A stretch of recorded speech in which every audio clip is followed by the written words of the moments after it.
بسم اللہ الرحمن الرحیم۔ حضرت عمر رضی اللہ عنہ نے ایک مرتبہ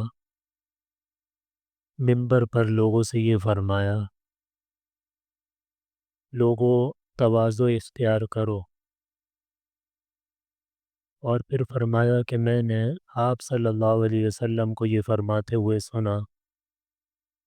کہ جو اللہ کے لیے تواضع اختیار کرتا ہے اللہ تعالیٰ اسے بلند فرما دیتے ہیں،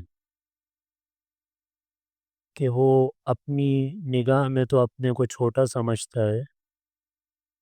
لیکن لوگوں کی نگاہوں میں اللہ تعالیٰ اس کو بڑا بنا دیتے ہیں، اور فرمایا کہ جو آدمی تکبر کرتا ہے تو اللہ تعالیٰ اس کو ذلیل کر دیتے ہیں، اور فرمایا کہ پھر ایک وقت ایسا آتا ہے کہ وہ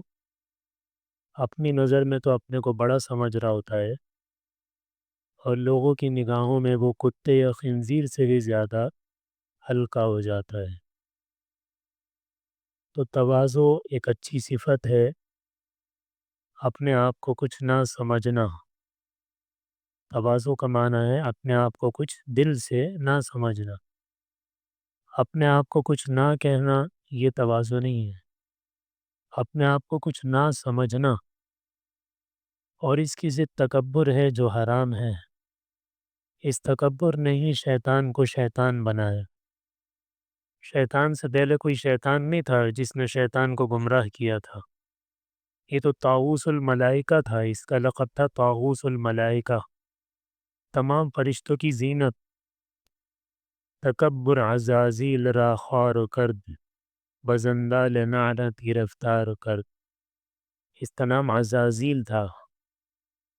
تو کہتے ہیں شاعر کے تکبر میں عزازیل کو ذلیل کر دیا اور لعنت کی جیل میں ہمیشہ کے لیے گرفتار کر دیا۔ حضرت عمر رضی اللہ عنہ خود بھی اس کا بڑا اہتمام فرماتے تھے، اور جہاں کہیں دل میں کچھ آنے لگتا تھا فوراً اپنا علاج فرماتے تھے۔ ایک مرتبہ بیٹھے ہوئے تھے اور کئی ملکوں کے وفد سفیر آئے ہوئے تھے ان کے پاس، تو اچانک اٹھے اپنی جگہ سے اور مشکیزہ اٹھایا، مسجد نبوی میں بیٹھے ہوئے تھے، باہر کہیں باغ میں چلے گئے جہاں کنواں تھا، وہاں سے مشکیزہ بھر کے لائے اپنی کمر پہ، امیر المومنین ہے، اور مسجد نبوی کے اندر جو مٹکے رکھے ہوئے تھے اس میں جا کے پانی ڈال دیا اور آ کے بیٹھ گئے۔ بعد میں کسی نے پوچھا کہ یہ کیا کیا تھا، تو فرمایا میرے دل میں یہ آ رہا تھا کہ دیکھ تو کتنا بڑا ہے، کتنے لوگوں کے کتنے ملکوں کے سفیر تیرے پاس آ کے بیٹھے ہوئے ہیں، تو میں نے اپنے نفس کا علاج کرنے کے لیے ایسا کیا۔ اور حدیث میں آتا ہے کہ اللہ تعالیٰ تکبر کرنے والوں کو قیامت کے دن ایسے اٹھائیں گے کہ ان کی شکل تو انسانوں کی طرح ہوگی لیکن ان کی جسامت اور ان کا حجم چیونٹیوں کی طرح ہو، شکل و صورت یہی ہوگی لیکن سائز اتنا چھوٹا کر دیں گے جیسے ایک چیونٹی ہوتی ہے۔ تو ہم سب کے اندر یہ موجود ہے، کوئی اس سے ہم میں بری نہیں ہے، میں تو اپنے کو کہہ رہا ہوں، ہم سب کے اندر یہ بڑائی ہے، کسی کے اندر کسی چیز کی، کسی کے اندر کسی چیز کی۔ یہ بڑائی ایک چیز کی نہیں ہوتی، کسی کو اپنے مال پہ بڑائی ہے، کسی کو اپنے فن کی بڑائی ہے، کسی کو اپنے ہنر کی، کسی کو اپنے علم کی، کسی کو اپنے تقوی کی،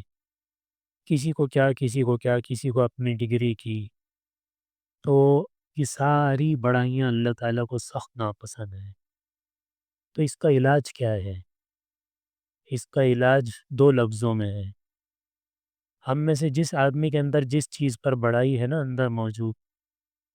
تو یہ سوچیں کہ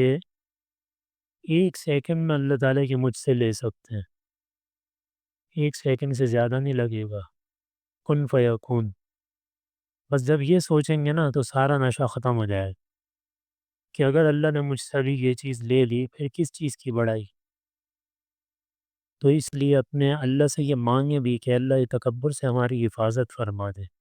ہمیں تواضع کی دولت سے مالا مال فرما دے، اور اس کی مشق کرتے رہیں، بار بار اپنے دل میں اس بات کو دہرائیں بٹھائیں کہ ہر مسلمان مجھ سے زیادہ قیمتی ہے۔ اللہ تعالی ہم سب کو عمل کی توفیق